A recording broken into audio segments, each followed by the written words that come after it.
42nd birthday celebration ni Pacmam dito sa JMP Sports Complex sa General Santos City.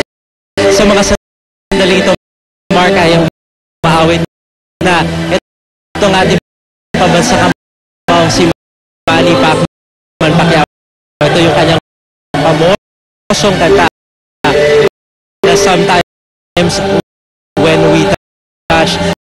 Pasado na siya kanina, Mark, na dumating dito yung pambansang kamahong mula sa kanyang isinagawang press conference.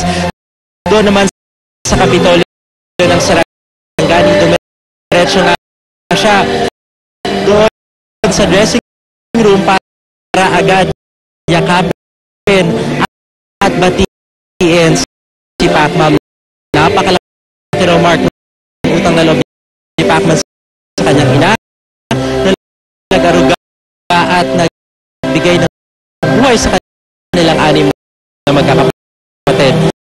Bit-bit naman, Mark, ni Jinky, siyempre yung regalo ng mamahaling bag na nakasilid naman sa kulay orange na box.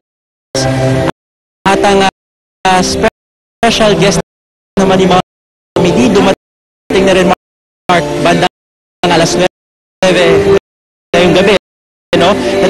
Itong si former President Joseph Estrada, nagkamay pa nga, Mark, at nagkausap din sa glit si na Ilocos Sur Governor Luis Chavez Singson at itong si dating Pangulong Erap na panauhin din sa karawan ni Mami D. Hindi naman daw ito yung una nilang pagkikita at ang mga hidwaan nila noon ay tapos na raw at wala nang buwan ngayon.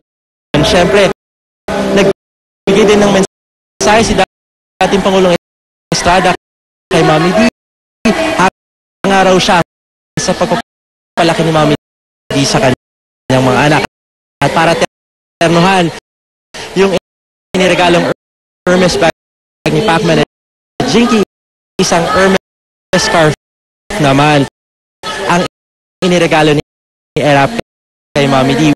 Wish daw ni Erap magkasama ulit sila ni Mami D sa pelikula, lalo't napaka-natural daw ng komedyante itong si Pacman. Sa mga sandaling ito, Mark, ay yung nakikita ay punong-puno itong JMP Sports Complex.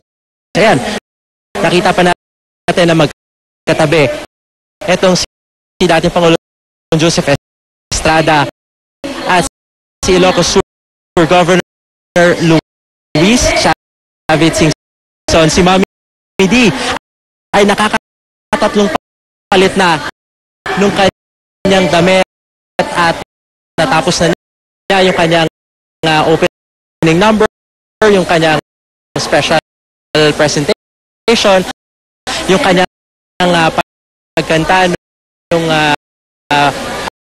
pinasikat ni Imelda Papi na bakit at sa ngayon ay nag-ready na siya para doon naman sa kanyang Argentine tango dance performance. Yan muna ang latest mula pa rin dito sa birthday celebration ni Mami D sa General Santos City. Balik sa Mark. Maraming salamat sa iyo, Steve Dailisan. Mula sa tahanan ng katotohanan, ako po si Mark Salazar.